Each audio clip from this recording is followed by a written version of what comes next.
Second law of motion पढ़ा, momentum discuss किया।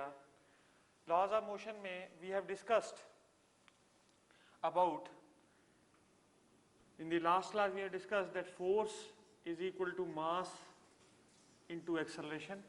Any force is mass into acceleration. यदि force लगेगी तो वो force acceleration भी produce करती है. Then we have talked about the frames of reference. We have talked about the frames of reference, और frames of reference में we have discussed about the inertial and non-inertial frames of reference. Inertial frames of reference में we have discussed that Newton's laws are valid, whereas in non-inertial frames of reference the Newton's laws are not valid, and if we want to apply Newton's law we have to apply a pseudo force. We have discussed these articles. Now I am going to discuss the next law of motion, that is Newton's third law of motion. We will be discussing now Newton's third law of motion.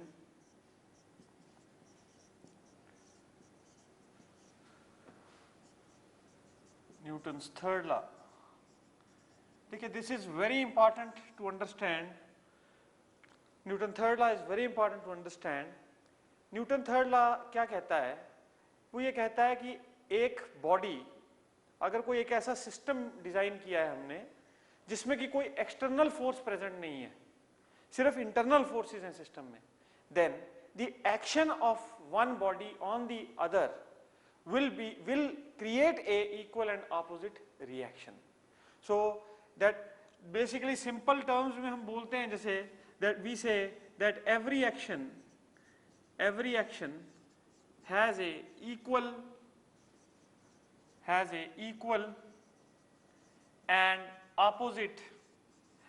and opposite reaction.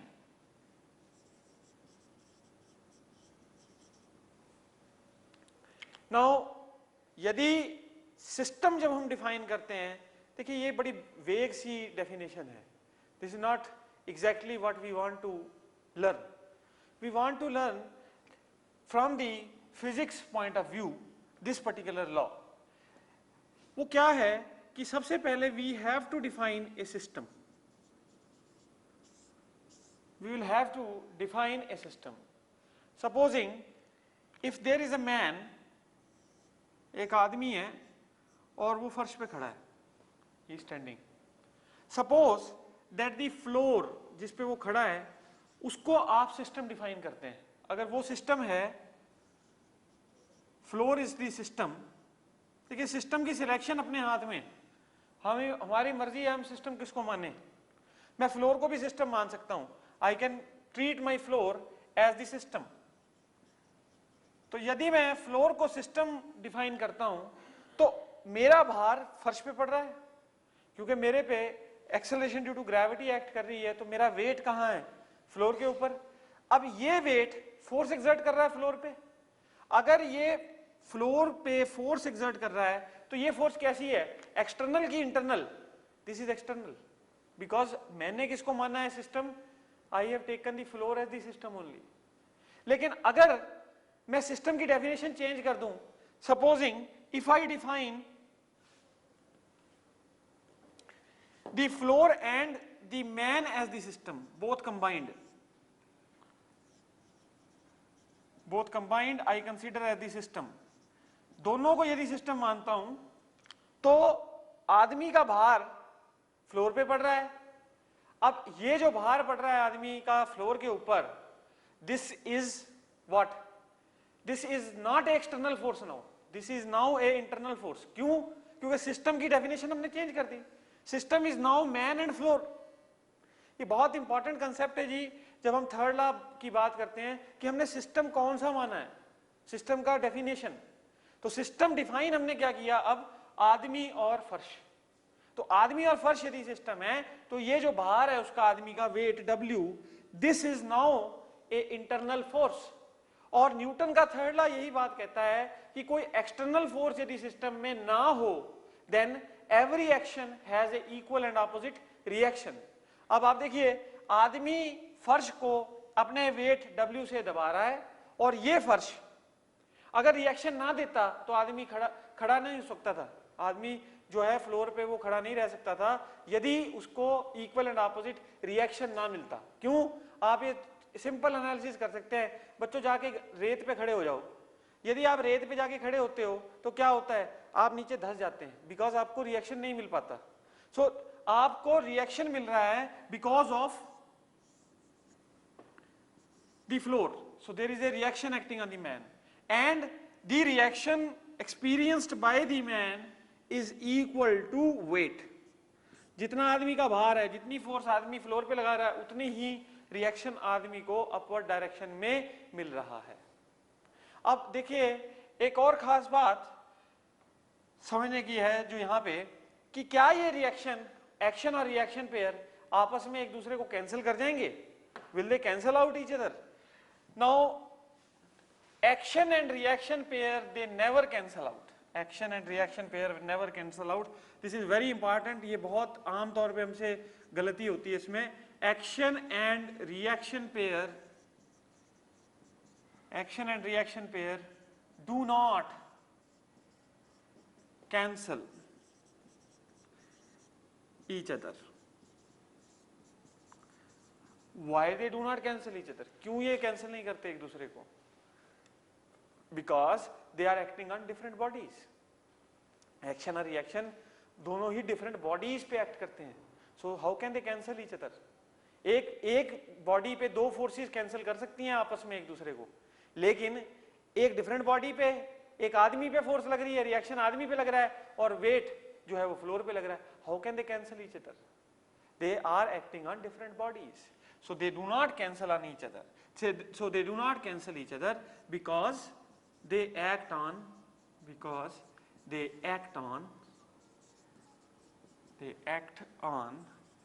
different bodies.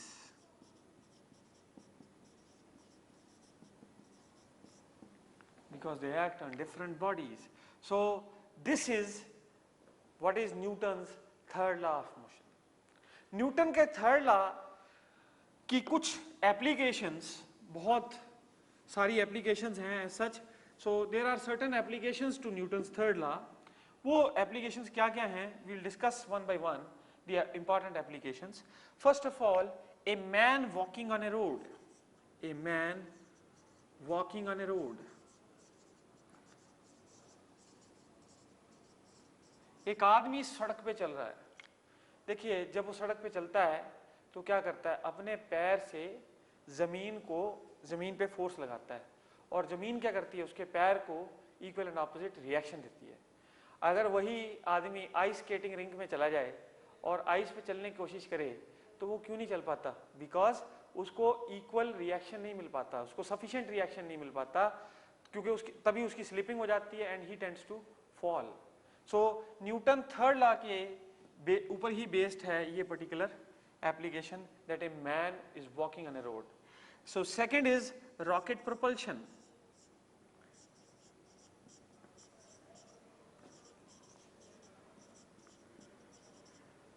Now rocket propulsion is also based upon Newton's third law. कैसे? एक rocket है. Now when you have fired the rocket gases come out in the downward direction. Gases क्या करती हैं? They exert a force in the downward direction. और उसका reaction force क्या होती है? उसकी रिएक्शन मिलती है रॉकेट को. सो रॉकेट को रिएक्शन मिली या अपवर्ड थ्रस्ट मिला, जिसकी वजह से the rocket moves in the upward direction. जिसकी वजह से जो रॉकेट है वो अपवर्ड डायरेक्शन में फायर हो जाता है. सो this is second application. Now another application of Newton's third law.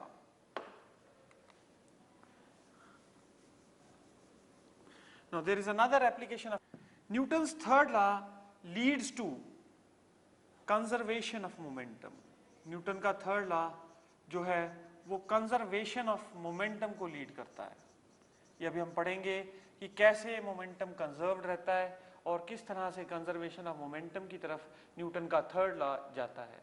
Now we will be discussing this particular article in detail. अब आप देखिए हमने क्या कहा कि न्यूटन के थर्ड लॉ ने क्या कहा कि कोई एक्सटर्नल फोर्स यदि प्रेजेंट ना हो सिस्टम में, then the momentum of this, then what happens, the action is equal to equal and opposite reaction.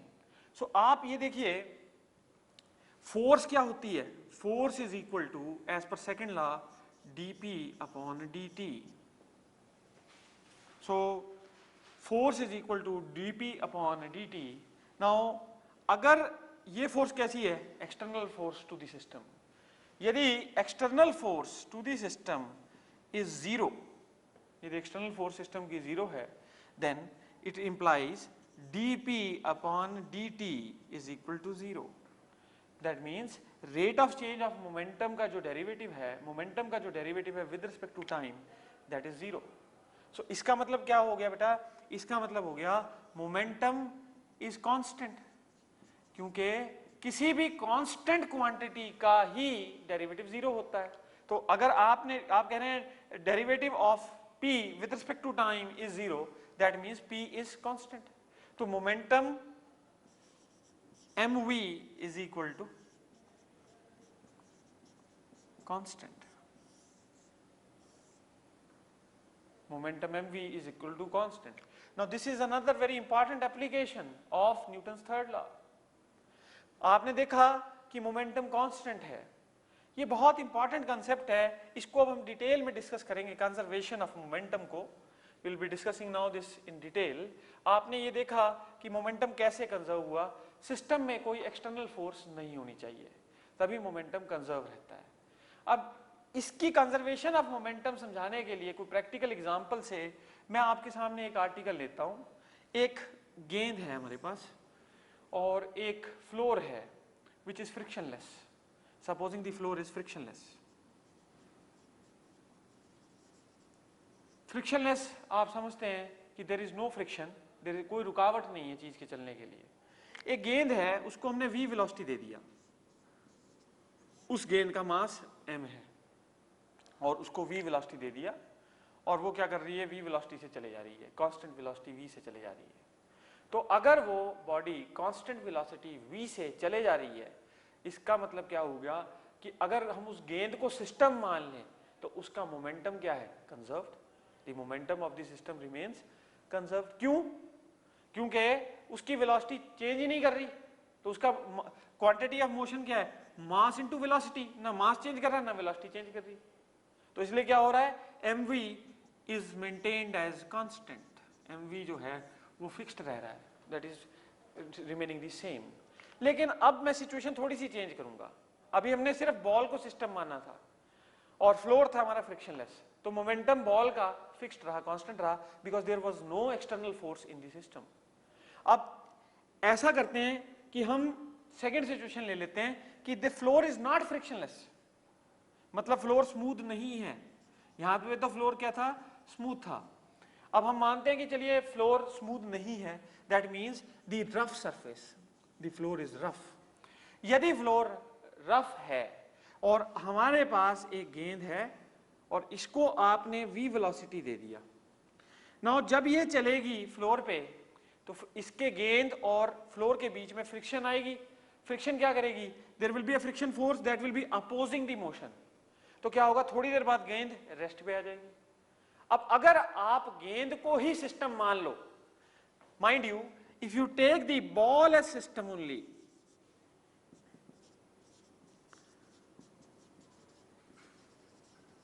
अगर आप बॉल को ही सिस्टम मान लो इस पर्टिकुलर सिचुएशन में, तो क्या होगा, गेंद चलती चलती चलती चलती कुछ समय बाद रुक जाएगी।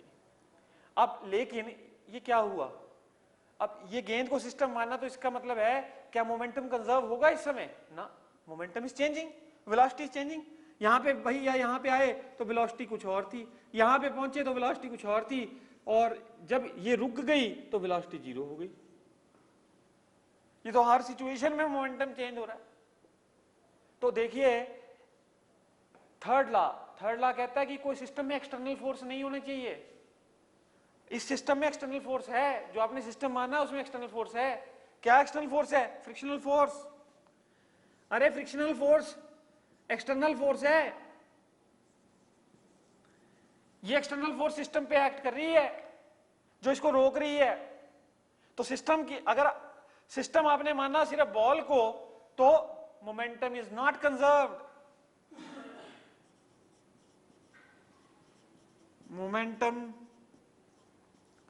is not conserved. In the second case the momentum is not conserved.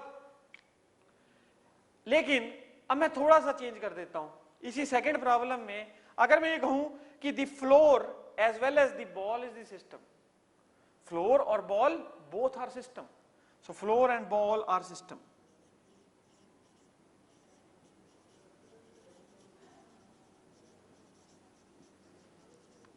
ना बच्चों, फ्लोर और ball both are system.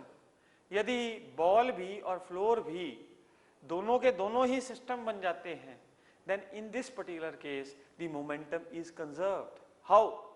The momentum lost by the ball is the momentum gained by the floor. अब फ्लोर भले ही चल नहीं रहा है लेकिन मोमेंटम गेन कर रहा है फ्लोर, क्योंकि there is a force in between them. और वो फोर्स कैसी होगी अब? Frictional force, internal. Frictional force now becomes internal, it is a part of the system now. और internal force, अगर external force और कुछ है ही नहीं अब, तो external force यदि नहीं है तो the momentum remains conserved. The momentum lost by the ball is the momentum gained by the floor. So in this case the momentum remains conserved. So ये हमने एक आर्टिकल किया जिससे कुछ हद तक हमने कंजर्वेशन ऑफ मोमेंटम को डीपली एनालाइज किया है। अब मैं आपके साथ फर्दर डिस्कस करूंगा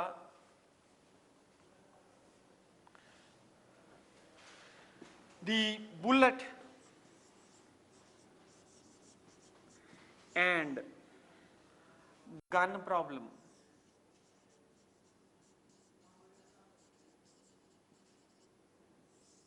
अब मैं आपके साथ बुलेट और गन की प्रॉब्लम डिस्कस करूंगा।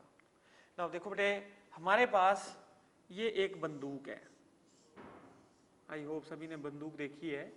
ये एक बंदूक है और यहाँ पे इसका घोड़ा, घोड़ा आप जानते ही हैं सभी, दबाया तो बुलेट जो है वो फायर हो जाएगी।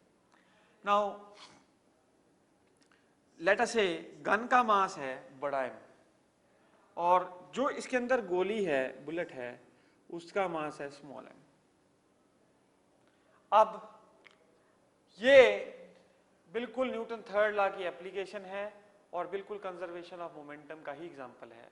तो हम बुलेट और गन को सिस्टम मानते हैं। तो जैसे आपने ट्रिगर दबाया तो स्प्रिंग के कारण फोर्स लगी किस पे? बुलेट पे, और बुलेट फॉरवर्ड डायरेक्शन में फायर होगी। ये फोर्स इंटरनल है क्योंकि हमने किसको माना है system? Bullet and gun, both are the system now. So bullet and gun are system.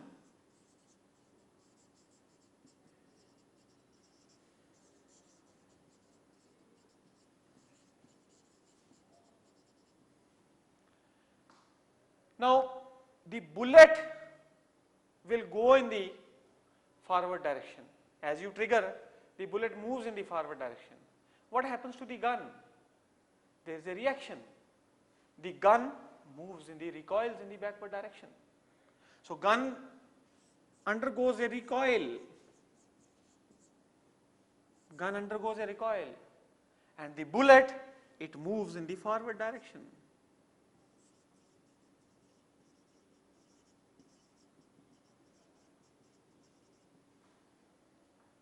Now, in this particular situation, the momentum will be conserved because there is no external force, there is only internal force in the system. Bullet ने, gun ने bullet के ऊपर force लगाई और bullet ने reaction दिया gun को opposite direction में, जिसकी वजह से वो रिकॉइल होगी। Let's say the gun recoils with a velocity v, the gun moves in the backward direction, backward horizontal direction with a velocity v, and suppose the bullet moves with a velocity small v. Now the momentum remains conserved. What is the meaning of momentum remaining conserved? That means the momentum of bullet in forward direction, momentum,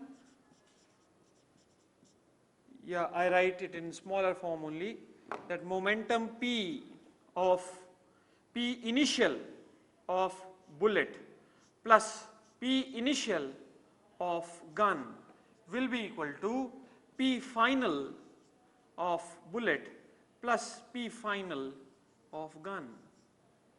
Momentum initially is equal to momentum finally. Now, momentum initially, both the gun and bullet are initially in a state of rest. दोनों के दोनों rest में हैं. So इसका मतलब है initial momentum of bullet is 0 plus initial momentum of gun is 0 because both are at rest. After triggering, let's say now we have defined, तो bullet की velocity क्या हो गई? mv vector.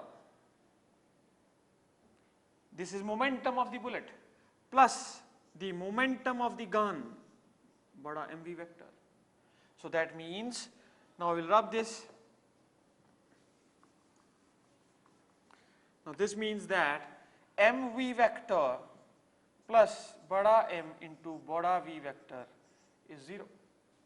Now this means that I can write this like this, bada M into bada V vector is equal to minus mv vector. This is negative sign. Negative sign mean, why there is a negative sign? Because the direction of velocity of the bullet and gun are different. They are in the opposite directions. लेकिन इससे हमें एक बात ये पता लगती है, the momentum of the bullet is equal to the momentum of the gun in the backward direction. अगर ऐसा नहीं होगा तो इनिशियल मोमेंटम और फाइनल मोमेंटम सेम नहीं होंगे. क्यों? इनिशियल मोमेंटम 0 था सिस्टम का, तो फाइनल मोमेंटम भी 0 होना चाहिए. तो जितना मोमेंटम बुलेट गेन करती है फॉरवर्ड डायरेक्शन में, उतना ही मोमेंटम गन गेन करती है रिवर्स डायरेक्शन में. अब नॉर्मल बात है कि जो गन है उसका मास ज्यादा होता है और बुलेट का मास कम होता है, तो बुलेट की वेलोसिटी ज्यादा होगी और गन की वेलोसिटी रिकॉइल की कम होगी. So this v vector is called recoil speed of the gun. So v vector is equal to minus mv vector upon bada M.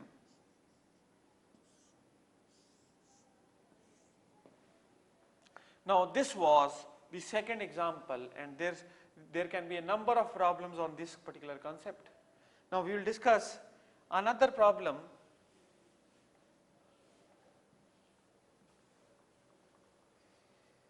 That is a man jumping from a boat. A man jumping from a boat to land on shore. Now, a man jumping from a boat to land on shore. एक आदमी किश्ती पे है और किनारे पे jump कर रहा है. तो जब वो किश्ती से जंप करता है तो what happens? He applies a force on the boat in the backward direction, and the boat gives a reaction in the forward direction. That is why he is able to jump. अगर reaction ना मिले तो वो क्या हो जाएगा? He may fall down. So जितनी velocity man को मिली फॉरवर्ड डायरेक्शन में, अब जितना मोमेंटम आदमी को मिला फॉरवर्ड डायरेक्शन में, उतना ही मोमेंटम बोट को मिला बैकवर्ड डायरेक्शन में. The momentum gained by the man in the forward direction is same as the momentum gained by the boat in the opposite direction. Suppose this is same as the gun recoil example, identical to that, somewhat identical to that. Now we have this boat. Now the momentum is conserved because the man and boat are considered as the system. The man M and the boat B are the system, and this is the shore. This is the shore, let's say, where the man wants to reach, and this is the river. So when he jumps, he exerts a force on the boat in the backward direction, and the boat gives an equal and opposite reaction. So there is no external force present in this particular system. There is only internal force. There's only internal force that is present. So that is why the momentum gained by the man, let us say the mass of the man is small m and mass of the boat is bada M. So the velocity gained by the boat be bada V and the velocity of the man be small v. Then in this particular case, mv vector is equal to minus m into bada V vector. So this is a man jumping, and again the momentum remains conserved in this particular situation. Now we'll go on to the next article. अब हम अगले article की बात करेंगे. Now देखिए, ये हमने देखा कि मोमेंटम कैसे कंजर्व्ड रहता है, किस किस पर्टिकुलर सिचुएशन में मोमेंटम कंजर्व्ड रहता है. दो सिचुएशंस मैंने आपके सामने रखी जिनमें कि मोमेंटम कंजर्व रहता है. Now the third situation is a projectile. Next situation is a projectile.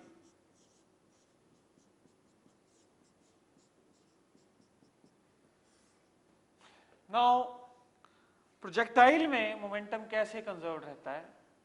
देखिए, सपोज हमने एक तरह की प्रॉब्लम इसमें पहले भी की थी. Suppose you fire a projectile at an angle theta with the horizontal with some velocity v.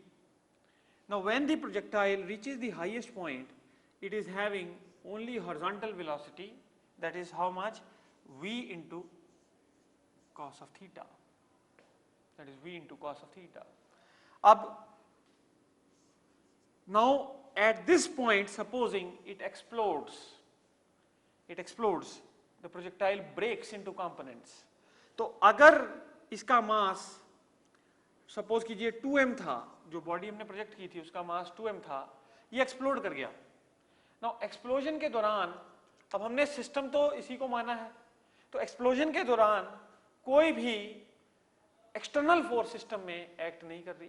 There is no external force that is acting in this system. It has exploded because of heat, because of friction. So it has exploded once. So therefore, once it has exploded, let us say it has exploded into two components of equal masses. तो equal masses के दो components क्या हो जाएंगे? M and M. Now suppose another data is given that one of the component falls down vertically. It falls down vertically. एक component जो है vertically गिर गया. Then what will be the speed of the other component? Now this is momentum conservation needs to be applied here in two dimensions. The momentum should be conserved in two dimensions, that is x and y dimension. अब आप देखिए horizontal direction में जो initial momentum है highest point पे, horizontal direction में initial momentum at the highest point,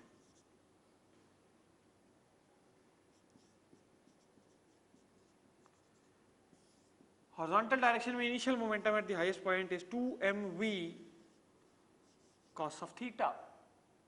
This is equal to, अब एक कंपोनेंट तो वर्टिकली गिरा ही है डाउनवर्ड, तो उसका हॉरिजॉन्टल डायरेक्शन में वेलोसिटी होने का सवाल ही नहीं होता. तो उसकी वेलोसिटी कितनी होगी हॉरिजॉन्टल में? 0. दूसरे के बारे में हम कह नहीं सकते हॉरिजॉन्टल वेलोसिटी क्या गेन करेगा. So we say that velocity as vx. Now तो Vx we get as 2v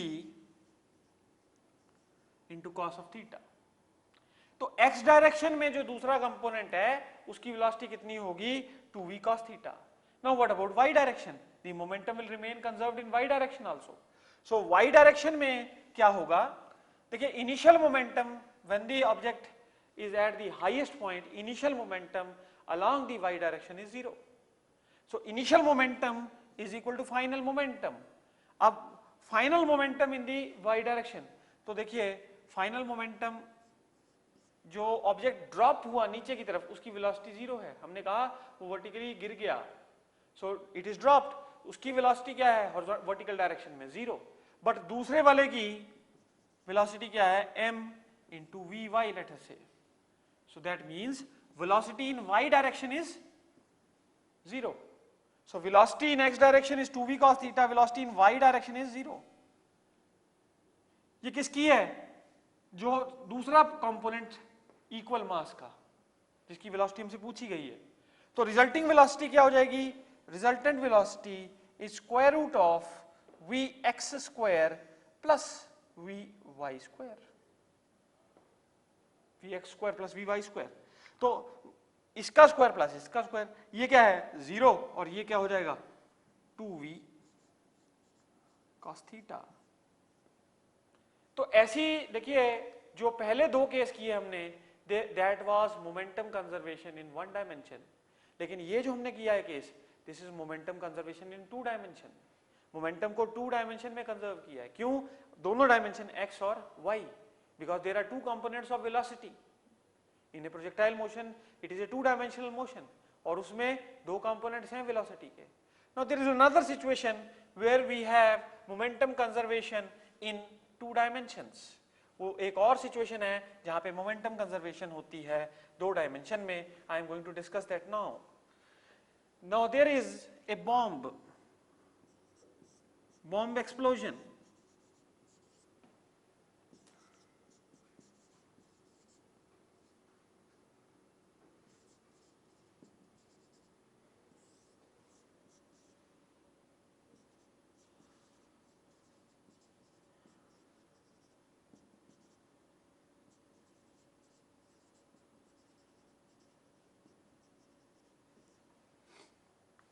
Now, bomb explosion is a example of conservation of momentum in 2 dimensions.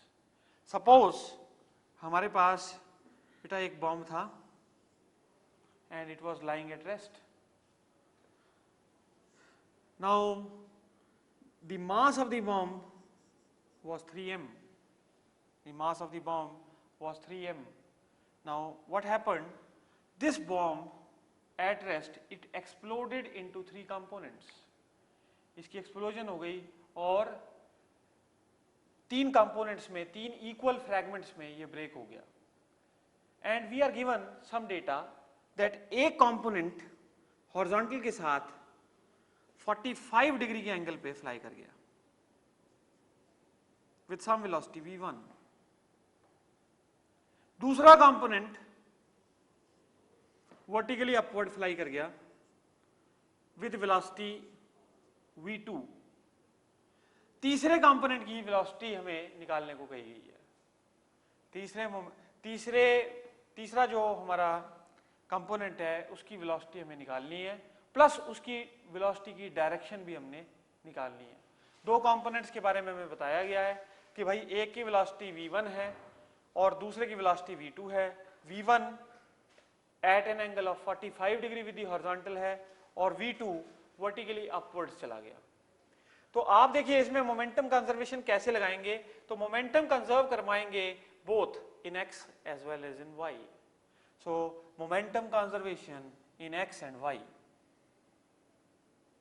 x direction, first of all we treat x direction. Now x direction में initial momentum is equal to final momentum. Now, initial momentum in the x direction, that is equal to 3m into 0. 3m into 0. This is equal to final momentum in the x direction. So we say, now देखिए जो हमारा पहला component है, पहला fragment है, 3 equal fragments में कटा है ये मास, यानी 3m के 3 मास क्या हो गए? m। And we don't know what about the third mass, वो कैसे जा रहा है, उसकी क्या velocity, we have to find that. तो आप देखिए m, इसकी हॉरिजॉन्टल डायरेक्शन में वेलोसिटी क्या है? v1 cos 45। तो this is equal to m into v1 cos 45, m into v1 cos 45 plus, अब दूसरे का तो है ही वर्टिकल डायरेक्शन में, उसने बोल रखा है, हॉरिजॉन्टल डायरेक्शन में तो उसके पास वेलोसिटी है ही नहीं, तो उसकी वेलोसिटी, उसका मोमेंटम क्या हो जाएगा? 0 प्लस m इंटू vx। इस तीसरे की हमें वेलोसिटी पता नहीं है x डायरेक्शन में, हमने vx मान ली, we have taken this as vx। So इसको सॉल्व करेंगे तो देखिए 0 is equal to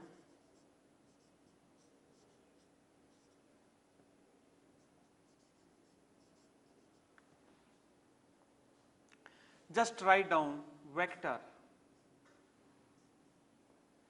because only vector can be negative, but magnitude of vector cannot be negative. तो यहां से Vx vector is equal to negative of V1 vector upon root 2. So that implies that Vx is equal to V1 upon root 2. This implies Vx is equal to V1 upon root 2. अब आप यहां देखिए ये velocity negative sign क्या depict कर रहा है कि जो आपने इस पहले वाले कंपोनेंट की वेलोसिटी मानी है उसके ऑपोजिट डायरेक्शन में है ये वेलोसिटी। तो जो हमारा थर्ड कंपोनेंट है उसकी वेलोसिटी v1 अपॉन रूट 2 है, लेकिन कैसे है? Opposite to this. Negative sign means opposite to this. Now we apply for y direction, conservation of momentum in the y direction. जो इनिशियल मास है हमारा उसके पास वेलोसिटी y डायरेक्शन में 0 है, दैट इज इक्वल टू, अब इस वाले के पास कितनी वेलोसिटी है? mv1 sin 45। वर्टिकल डायरेक्शन में इसके पास वेलोसिटी कितनी है? mv2 plus mvy। So now this becomes 0. So what do you get Vy as? Vy is equal to negative of, Vy vector is equal to negative of V1 upon root 2, V1 vector upon root 2 plus V2 vector. Now these both are in the same direction, so magnitude of velocity is also, I'll just rub this, so magnitude of velocity is also Vy is equal to minus V1 upon root 2 plus V2, और velocity x direction में कितनी है? V1 upon root 2. You can very easily find out the resulting velocity, that is square root of Vx square plus V.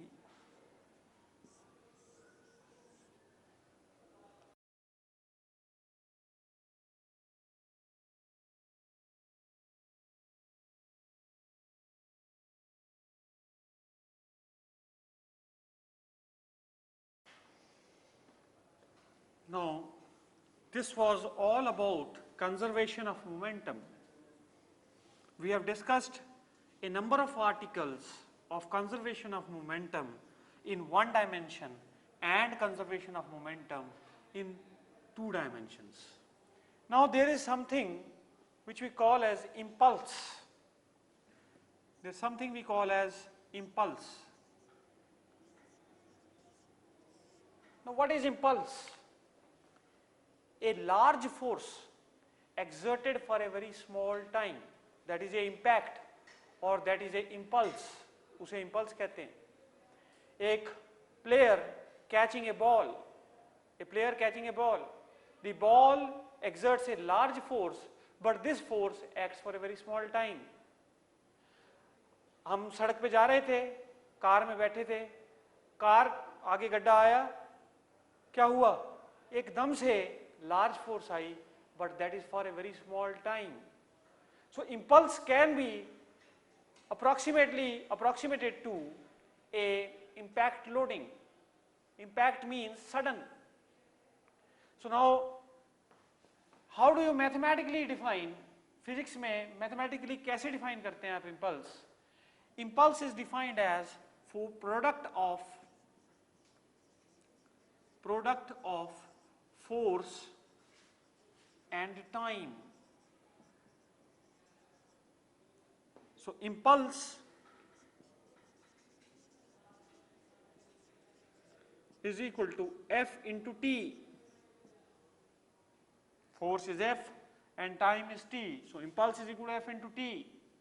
Or you can say F dt where dt represents very small time and f represents a comparatively larger force. So this factor is called impulse. This is called impulse. Now, impulse and momentum, they have a relationship. There is a relationship between impulse and momentum. We will discuss the impulse momentum theorem.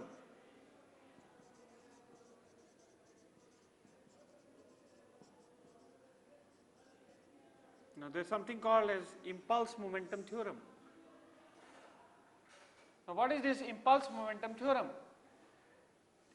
देखिए, according to second law, we know that F is equal to dP upon dt. Let us say dP is small change in momentum and dt is some small time in which that momentum change is taking place. So you can treat dP and dt separately in this particular case. इस particular case में आप dP और dt को separately treat कर सकते हैं. तो I can write dP is equal to F into dt. Now what does this represent? F into dt is impulse and dP is what? Change in momentum. So from here I can say that impulse is equal to change in momentum. Now इसको ज़्यादा elaborate करना हो तो I can say that suppose the time for which the force acts is t and the momentum changes from p1 to p2. So I can integrate this expression from p1 to p2 dP is equal to integral 0 to t f dt. So from here integral dP will be equal to p. So p, where p varies from p1 to p2, p varies from p1 to p2, that is equal to f into t. So that means p2 minus p1 is equal to f into t. So change in momentum is equal to impulse. So change in momentum is equal to impulse. Now the forces are of different natures. देखिए forces अलग अलग nature की होती हैं. किस किस तरह की nature की forces possible हैं? अगर आपके पास ये y axis and this is the x axis, this is y axis. Supposing that x axis पे we place time and on y axis we place force. The force is not time varying. Suppose करिए force is not time varying. That means force is constant. Force does not vary with respect to time. तो graph कैसा आएगा? कुछ इस तरह का graph आएगा. और इस तरह की सिचुएशन में यदि आपसे पूछा जाए impulse during this interval from t1 to a time t2, then you will say that impulse is area under ft graph. It is area under force and time graph. So impulse in this particular situation will be equal to length into breadth. Length is what? This much, f, into breadth is what? T2 minus T1. So impulse is equal to f into T2 minus T1. ये कौन सी force थी? ये वो force थी जब force constant थी. F is constant. That means it is not a time varying force. अब ऐसा भी हो सकता है कि we are having certain time varying force. So अगर आपने impulse calculate करना है for a time varying force, then the graph may not be like this. Suppose the force is varying uniformly with respect to time. Suppose the force is varying uniformly with respect to time.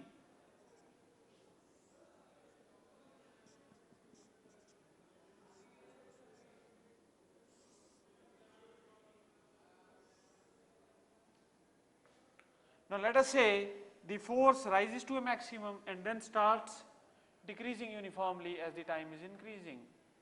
So such sort of a graph we are having. We are given this maximum value of force that has been achieved. Let us say this force is F maximum. Let us say this force is F maximum. अगर ये force F maximum है, अगर ये force F maximum है, तो now we can say, let us say the total time in which we wish to calculate the impulse is t. Then impulse is given by area under the force time graph. So area under force time graph में impulse निकलेगा. That means we are interested in finding this particular area. ये area निकालना चाहते हैं. तो इस particular case में impulse is equal to half into base is t into F maximum. ये हमने क्यों किया half into this thing? Because area of this is, in this case impulse is area of this particular triangle, or area of this particular triangle will be equal to half base into height. Height is what? F maximum, and base is what? T. So half F maximum into T.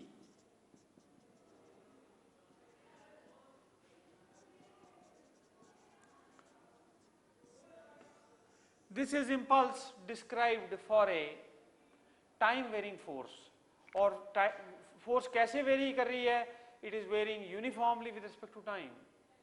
ऐसा भी हो सकता था कि the force varies non-uniformly with respect to time. अगर force non-uniformly vary करती है with respect to time, then to calculate impulse we need to integrate. We need to integrate. I will discuss that particular situation also. वो situation में देखिए क्या है. Let us say this is y axis, this is x axis. So F here and time here. We are having this sort of a graph.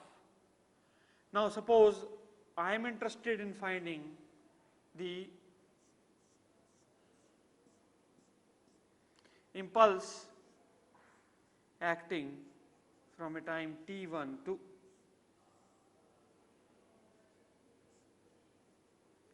a time t2.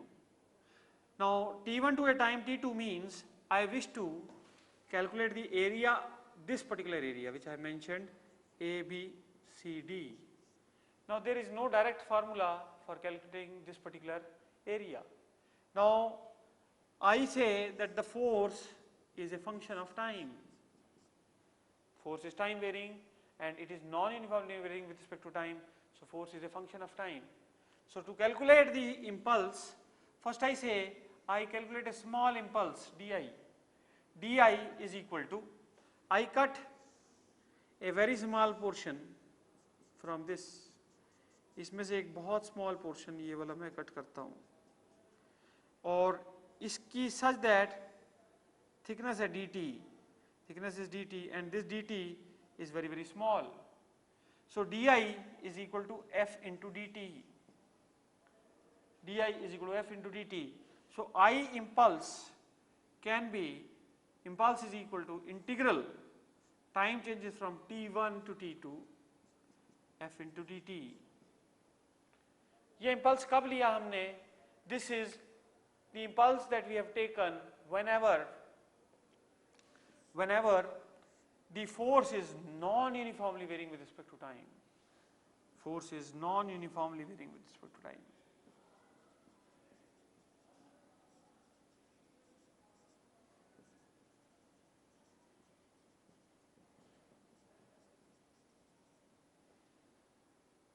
Now there are certain applications of impulse. कुछ important applications हैं impulse की, impulse और momentum की.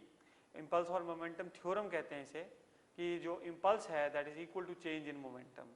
अब देखिए ये तो हमने सारा mathematics discuss किया अभी. Now कुछ बच्चों ऐसी applications हैं जो आपके साथ discuss करूँगा. एक सबसे common observation है कि एक क्रिकेट का खिलाड़ी यदि एक बॉल कैच कर रहा है तो अगर वो एकदम से लोअर ना करे अपना हैंड और सीधा बॉल के आगे हाथ अड़ा दे, what happens? He is hurt, उसकी उंगलियों पे चोट लगती है, उसकी उंगलियों में हो सकता है फ्रैक्चर भी हो सकता है। अगर गेंद की अच्छी खासी स्पीड हो और वो लोअर ना करे अपना हैंड तो उसको क्या हो सकता है, he may get his fingers fractured. तो ये क्या हुआ? देखिए इसका भी बेसिक इंपल्स और मोमेंटम में ही है। जैसे ही खिलाड़ी ने बॉल को कैच करने के लिए गेंद को पकड़ना है तो गेंद का मोमेंटम जीरो हो जाना है। गेंद किसी वेलोसिटी v से चली आ रही थी, लेकिन जैसे खिलाड़ी ने उसको रोकना है तो गेंद की वेलोसिटी जीरो हो जानी है। तो मोमेंटम क्या हो गया? चेंज हो गया। चेंज इन मोमेंटम, ये चेंज इन मोमेंटम जो हुआ है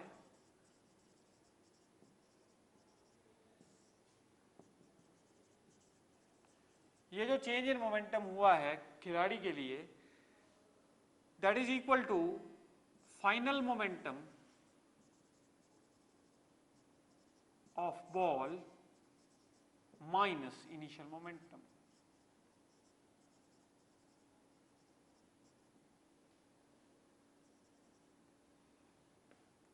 Now v velocity से बॉल आ रही थी और आदमी ने उसको कैच कर लिया तो फाइनल मोमेंटम भी जीरो और initial momentum is mass times velocity.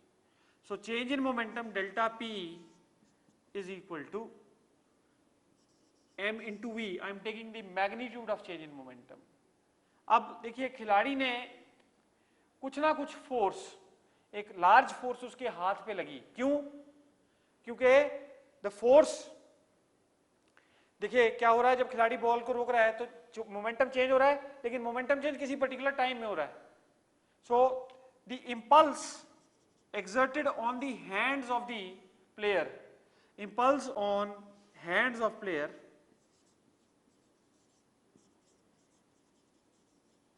let us say the force exerted on the player's hands is F into T. T is the time in which he is stopping the ball. That is equal to M into V. That means force F is equal to mv over T. अब अगर तो खिलाड़ी lower कर रहा है अपना hand तो क्या कर रहा है? वो टाइम बढ़ा रहा है। अगर वो बॉल को कैच करने के लिए अपना हाथ नीचे करता है तो that means he is increasing the time, और टाइम बढ़ेगा तो फोर्स क्या हो जाएगी? घट जाएगी। So the force exerted will be less. लेकिन अगर वो आगे बढ़ के हाथ अपना आगे बढ़ा के फिर कैच कर रहा है गेंद को तो इसका मतलब क्या हो रहा है? The time he is decreasing, time घट गया तो फोर्स क्या होगी? Large force will be exerted. So it is always advisable that A player should lower his hands while catching a ball so that time of momentum change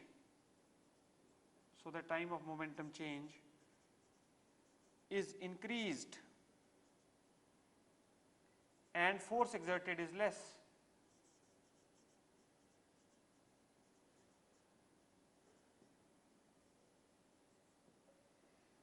force exerted कम हो जाए और क्या हो? टाइम जो है वो ज्यादा हो जाए। Now we will do a problem on impulse. We'll do a problem on impulse.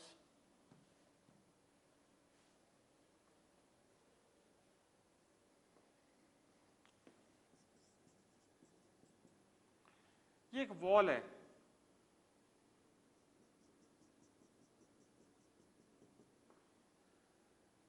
ये वॉल के नॉर्मल कोई लाइन बना दी हमने, वॉल के नॉर्मल।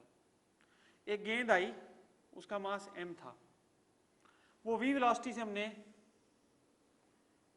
v वेलोसिटी से ऐसे गई such that it hits the wall at an angle theta with the horizontal. तो ये जो नॉर्मल बनाया वॉल के, उसके साथ ये एंगल, गेंद की वेलोसिटी v कितना एंगल बना रही है, थीटा एंगल। ये गेंद रिबाउंड हो जाती है with the same velocity v and at same angle theta with the normal to the ball.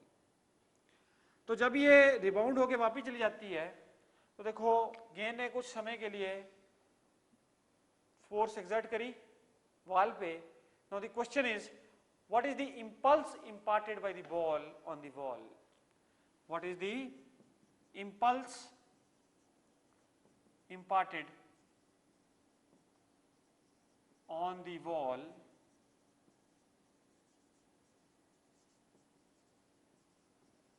by the ball? कितना इंपल्स इंपार्ट कर रही है बॉल वॉल पे, तो ये हमने निकालना है। तो देखिए ये मोमेंटम गेंद जो है वो मोमेंटम 2 डायमेंशन में पोजेस कर रही है। The ball possesses momentum in 2 dimensions. तो impulse is equal to change in momentum. हम इसमें we will use impulse momentum theorem. तो इंपल्स जो होगा वो चेंज इन मोमेंटम है। तो हम चेंज इन मोमेंटम निकालेंगे x डायरेक्शन में, चेंज इन मोमेंटम निकालेंगे y डायरेक्शन में, और net change in momentum will be equal to impulse. Will calculate that. So we will calculate delta px. What is this? Delta px is change in momentum,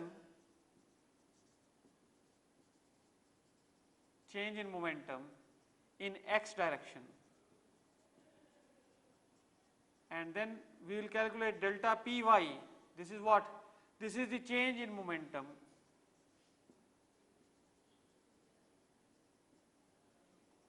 in y direction. पहले x direction में change in momentum देखते हैं। आप देखिए ये गेंद यूं जा रही थी, इसको मैं बढ़ा देता हूं, इस नॉर्मल को बढ़ा देता हूं, ये एंगल भी थीटा ही होगा। तो वेलोसिटी v के 2 कंपोनेंट्स आ गए। कैसे? एक आ गया हॉरिजॉन्टल डायरेक्शन में v cos theta, vertical direction में कितना बेटे, v sin theta. Horizontal direction में v cos theta, vertical direction में v sin थीटा। अब जब गेंद बाहर निकली है वापस, तो इस वेलोसिटी के भी 2 कंपोनेंट्स कर सकते हो आप। एक कितना हो गया, v cos theta towards this side, towards negative x axis, और v sin थीटा बेटा किस तरफ, डाउनवर्ड डायरेक्शन में। तो अब हम क्या करना चाह रहे हैं, we want to calculate change in momentum in the x direction. तो देखिए इनिशियल मोमेंटम कैसा है, पॉजिटिव डायरेक्शन में, इनिशियल मोमेंटम इस डायरेक्शन में है गेंद के पास, और फाइनल मोमेंटम हॉरिजॉन्टल डायरेक्शन में कैसा है, उसके ऑपोजिट यानी negative direction. Suppose you take this direction as positive and you take this direction as negative, then delta px will be equal to final momentum is mv cos theta negative का, क्योंकि ये direction हमने कैसी मानी है, negative. So minus mv cos theta. This is final momentum. Minus initial momentum. Initial momentum is in this direction along the x-axis. So that is mv cos of theta. So delta px बेटा किसके बराबर आ गया, minus 2mv cos theta. ये direction को significance दे के ये negative sign आया है। यदि आप मोमेंटम का मैग्नीट्यूड देखना चाहो, चेंज ऑफ मोमेंटम का मैग्नीट्यूड देखना चाहो, तो वो कितना हो गया, 2mv cos theta. Now we will see what is the change of momentum in the y direction. Change of momentum in y direction, delta py, that will be equal to final momentum minus initial momentum. Now in this case the direction of final momentum and initial momentum is same. जो final और initial momentum की direction है वो कैसी है, same है। तो final momentum कितना है, mv sin theta minus mv sin theta, considering both the directions as same. तो change in momentum in y direction is 0. Now net change in momentum, net change in momentum क्या होगा, इन दोनों change in momentum का resultant. So delta p is equal to square root of delta px का square plus delta py का square. That is equal to what? that is equal to 2mv cos theta. So net change in momentum is 2mv cos theta. आपको पता है impulse किसके बराबर होता है? Impulse is equal to change in momentum.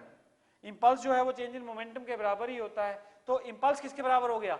2mv into cos of theta. So impulse is equal to 2mv cos theta. So इस case में जो impulse exert हो रहा है wall पे, that is 2mv cos theta. बहुत अच्छा प्रॉब्लम था. Now we will discuss another problem on the same concept of impulse.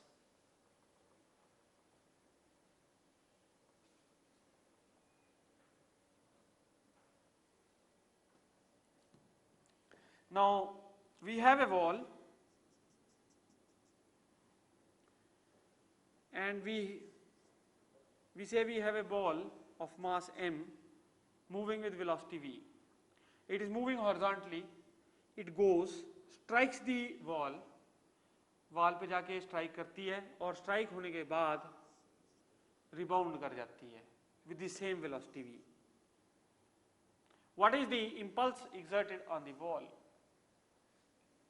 ये मोमेंटम इस केस में वन डायमेंशन में ही है. इस केस में momentum is not in two dimension. So impulse exerted on the wall is equal to change in momentum.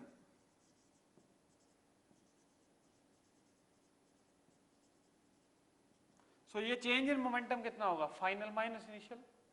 Suppose final direction को आप पॉजिटिव लेते हैं,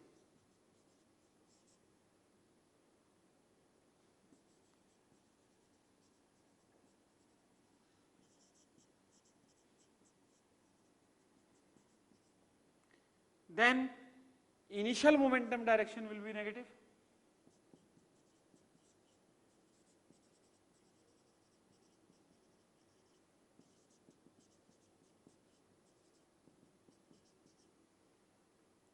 Now change in momentum will be equal to final minus initial. Final momentum is mv minus mv. That means impulse exerted is 2mv. Impulse जो exert हुआ है that is equal to 2 times mv. तो ये देखिए हमने दो problems की, impulse momentum के कॉन्सेप्ट पे based, another problem based upon impulse.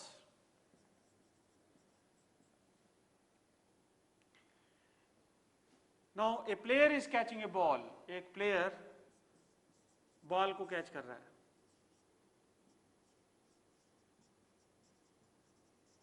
A ball of mass 2 kg. Now the force exerted by the ball on the hands of the player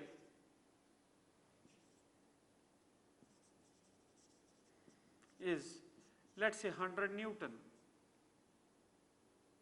If the time for which this force acts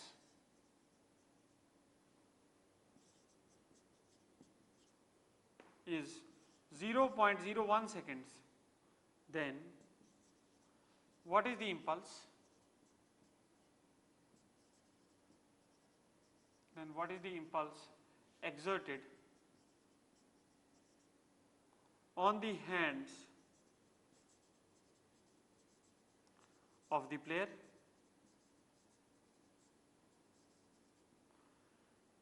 Secondly, also find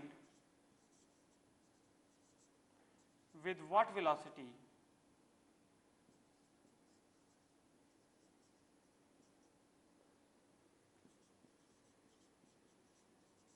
the ball hits the hands of the player. तो ये question है हमारे पास कि एक player ball को catch कर रहा है, बॉल का मास 2 किलो है और हमें ये उसने बताया है कि जो फोर्स है उसके हाथ पे लगती है, that is 100 Newton, and in this time, if the time for which this force acts is 0.01 seconds, then we have to calculate what is the impulse, and we have to also calculate what is the velocity with which the ball strikes the hands of the player. देखो बेटे, इसमें impulse की units तो आपको पता ही है, F into T, that is Newton into second, और you can say Newton second है, या momentum की जो units होती हैं वही units किसकी आ जाती हैं, इंपल्स की आ जाती हैं, because impulse is equal to change in momentum. तो अब देखिए, to calculate impulse it is very easy. Impulse is equal to F into T. F कितना है बेटे, 100 into 0.01. So this is equal to 1/100. So I can say this is 1 newton second.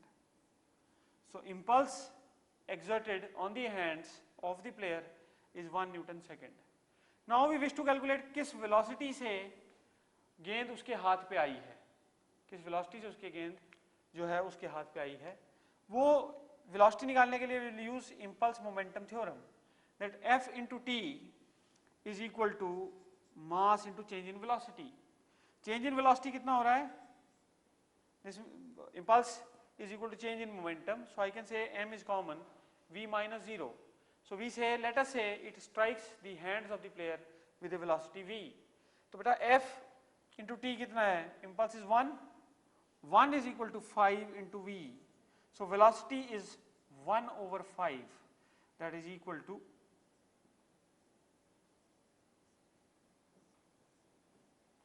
0.2 meter per second. So इस velocity से गेंद उसके हाथ पे आई है और उसको इंपल्स कितना हुआ है, इंपैक्ट कितना हुआ है, 1 न्यूटन सेकेंड का. Now this is all about impulse and momentum.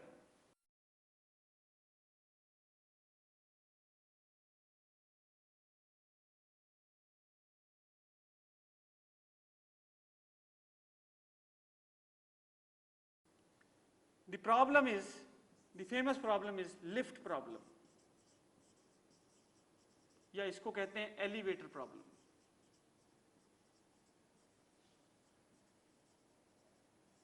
What is this lift और एलिवेटर प्रॉब्लम? देखिए, आप सब लिफ्ट में चले ही होंगे, तो लिफ्ट में प्रिंसिपल क्या होता है, लिफ्ट में एक केबल लगी होती है और लिफ्ट एक ऐसी स्पेस होती है. अब क्या होता है कि केबल जब ऊपर जाएगी तो ये पूरा का पूरा डब्बा भी ऊपर जाएगा. इस डब्बे में खड़े हैं आप, तो आप भी साथ में ऊपर चले जाएंगे. लेट्स से हमारे पास जो आदमी है वो एक वेइंग मशीन के ऊपर खड़ा है, he standing on a weighing machine. तो लिफ्ट एक सिचुएशन में रेस्ट पे है, second situation is also there, that is the person is standing in the same lift, but now the lift is moving with velocity v in the upward direction. There is another situation we can extend in this only, that supposing the lift was moving in the downward direction with constant velocity v. So that means lift may be moving upward or lift may be moving downward, but the lift is moving with constant velocity. Now the third situation is,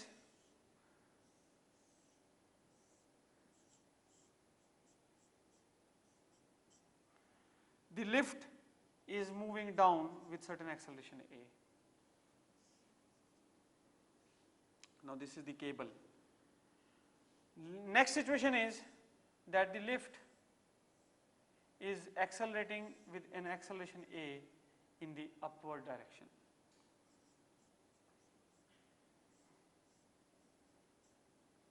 That the lift is accelerating with an acceleration a in the upward direction. ये different situations ले रहा हूं मैं आपके सामने. Lift rest पे है, lift constant velocity से ऊपर या नीचे चल रही है, लिफ्ट कांस्टेंट एक्सेलरेशन में है और कांस्टेंट एक्सेलरेशन में नीचे चल रही है, लिफ्ट कांस्टेंट एक्सेलरेशन में है but the lift is moving in the upward direction. So आदमी लिफ्ट के अंदर है. Now there are two solutions to such a problem. Now we want to know what is the problem first of all. Problem हम ये है, अगर आदमी का मास m था तो वी नो दैट उसका ट्रू वेट क्या होगा, जो ट्रू वेट w होगा that will be equal a1। तो अगर बेटे ये आपने लिखा, आपको पता है मास आपको 0 है, ये राइट हैंड साइड ये वाला फैक्टर 0 हो जाएगा, ये वाला फैक्टर यदि 0 हो गया तो इसका मतलब क्या है, t1 is twice t2,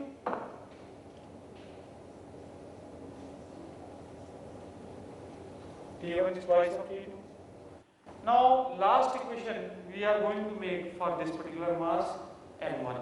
अब मास m1 के लिए हम लोग लास्ट इक्वेशन बनाएंगे बेटा, वो क्या करेंगे हम उसमें, ये देखिए ये मास m1 है बेटा, इसका weight is acting in the downward direction, m1g is acting in the downward direction, tension T1 acts in the upward direction। Now this particular mass is moving with an acceleration a1 in the upward direction। So acceleration a1 से ये वाला मास upward direction में जा रहा है।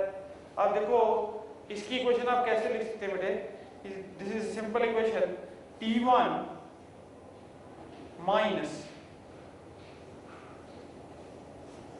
m1g, because this is moving in the upward direction, so T1 minus m1g is equal to m1 into a1। अब बेटा ये थर्ड इक्वेशन थी, ये बन गई 4।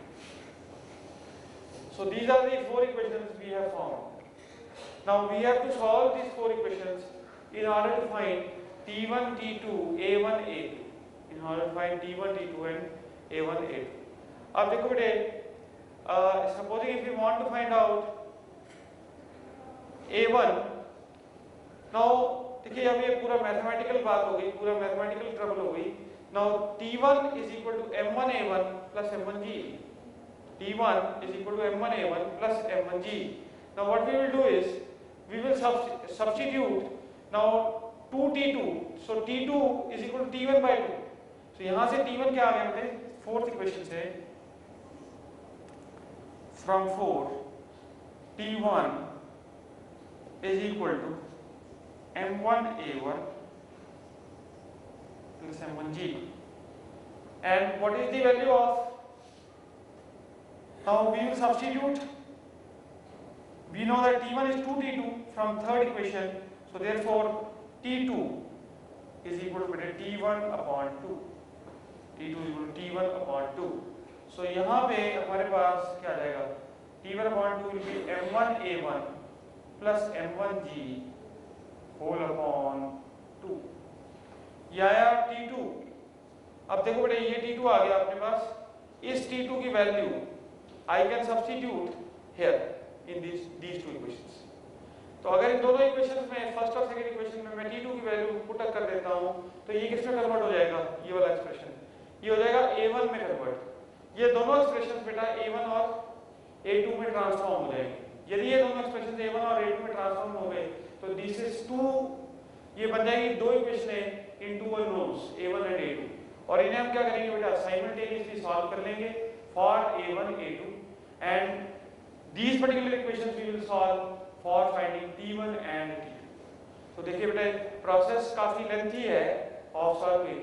तो अब देखिए इसमें प्रैक्टिकल कोई वैल्यूज आप लेके सॉल्व कर सकते हैं, और इक्वेशंस ऑफ मोशन मैंने आपके सामने बना के दिखा दी हैं, इक्वेशंस ऑफ मोशन आपके सामने हैं। तो आप क्या कर सकते हैं, यहाँ से बेटा T1 की जो T2 की वैल्यू हमने निकाली यहाँ पे सब्स्टिट्यूट कर दीजिए and solve it for A1 and A2 first, you will get A1 and A2, then you solve, then you substitute the value in this particular expression, you can calculate T2 and T1 directly। Now next bit, this was one integrate problem। Another problem जो इस particular topic में हमारे पास आती है वो किस तरह की है, वो इस तरह है, देखो बॉडी इंक्लाइंड प्लेन पे भी पड़ी हो सकती है, बॉडी इंक्लाइंड प्लेन पे पड़ी सपोज,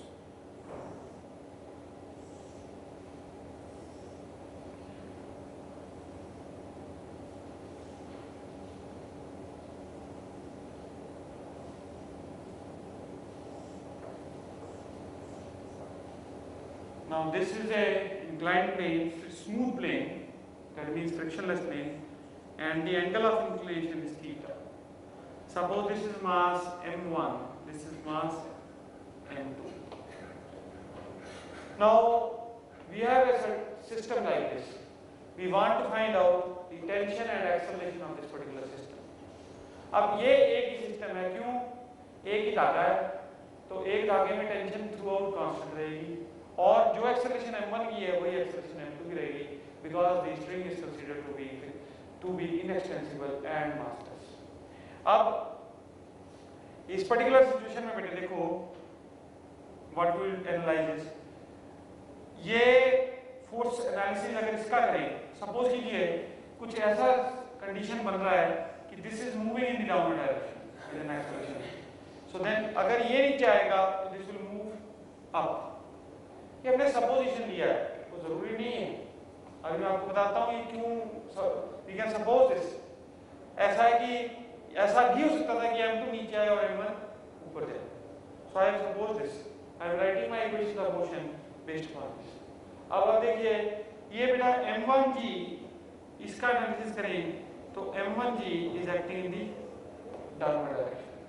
टेंशन T आगे में ऐसे आ गई, यही टेंशन T इस वाले मास पे ऐसे एक्ट करेगी. अब बेटा इसका एनालिसिस देखिए, इस मास m2 का एनालिसिस ध्यान से देखिए.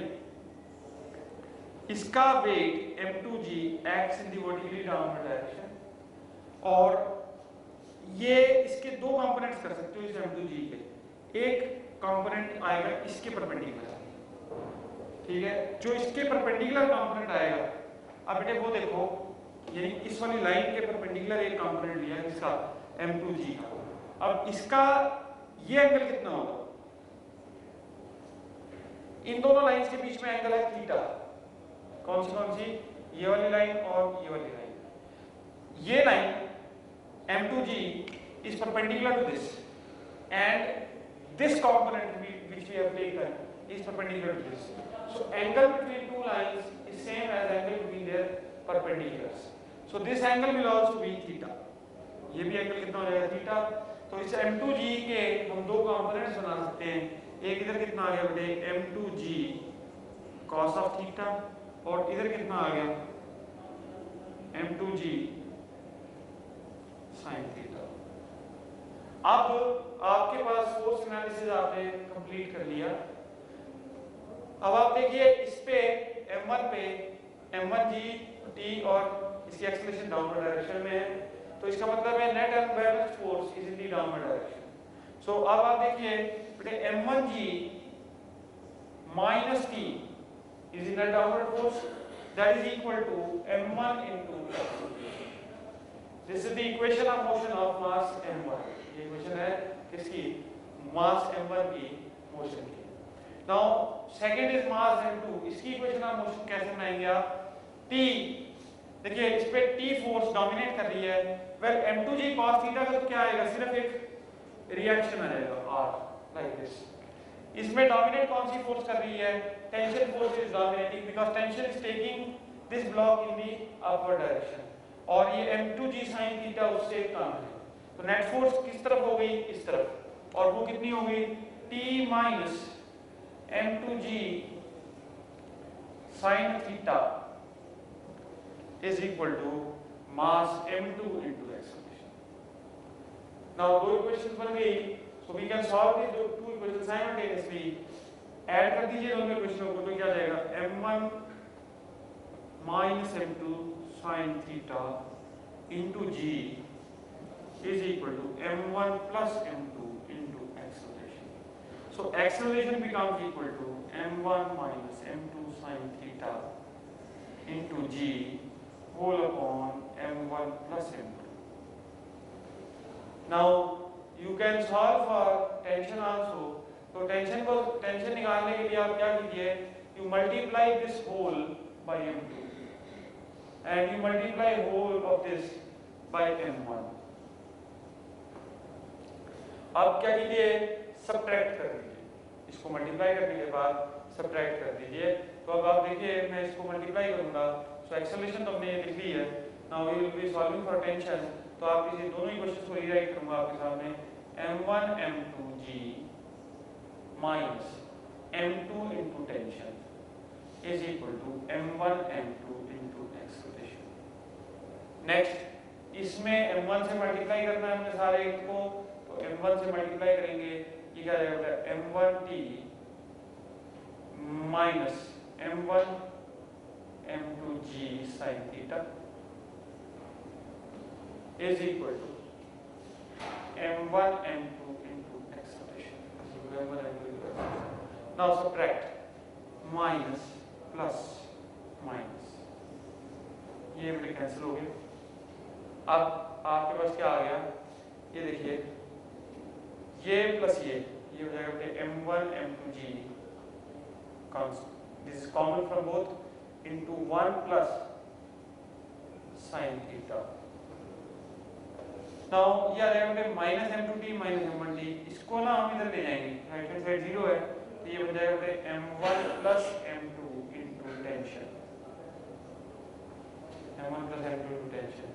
सो यहाँ से हमारे पास टेंशन कितनी बन गई बेटे, the tension is equal to m1 m2g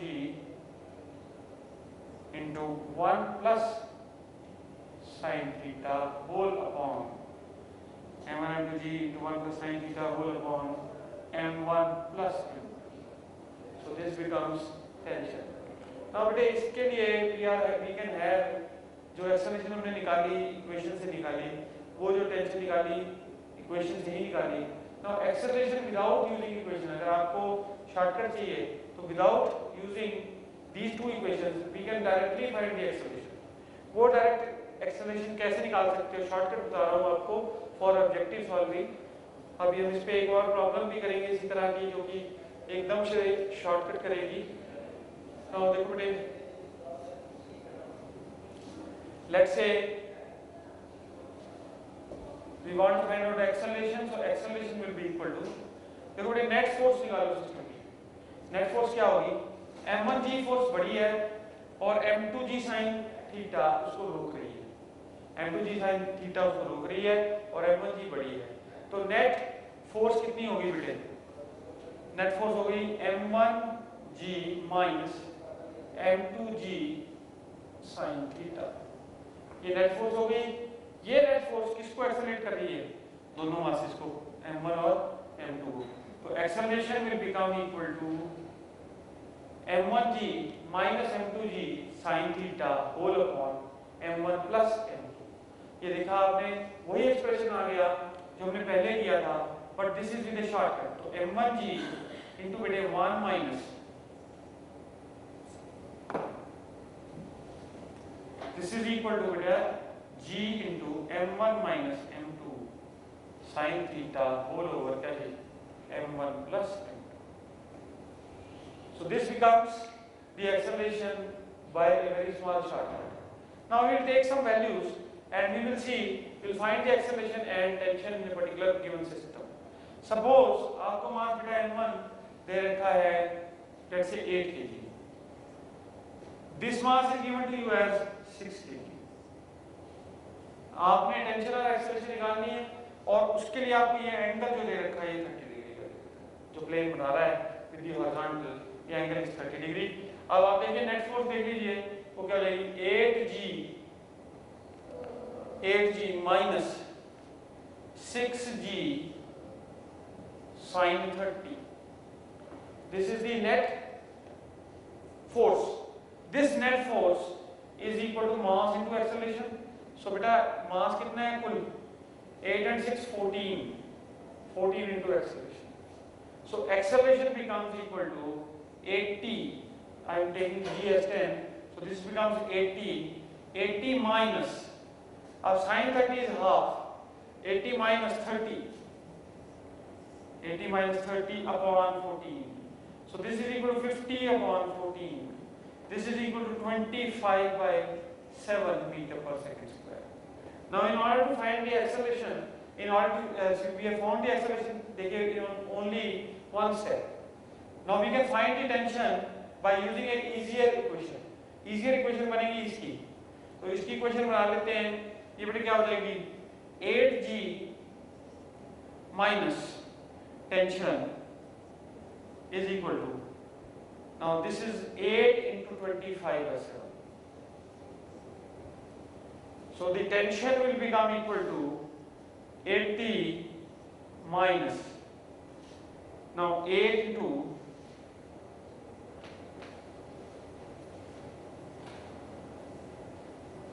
we will take the 7 as LCM. So this will be equal to 560 minus 8 5 is 40,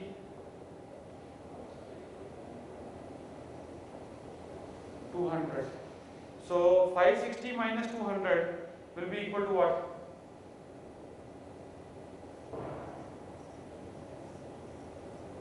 So the tension becomes equal to 360 by 7 Newton. So this is motion on inclined plane, pulley and block and string mass system. Next.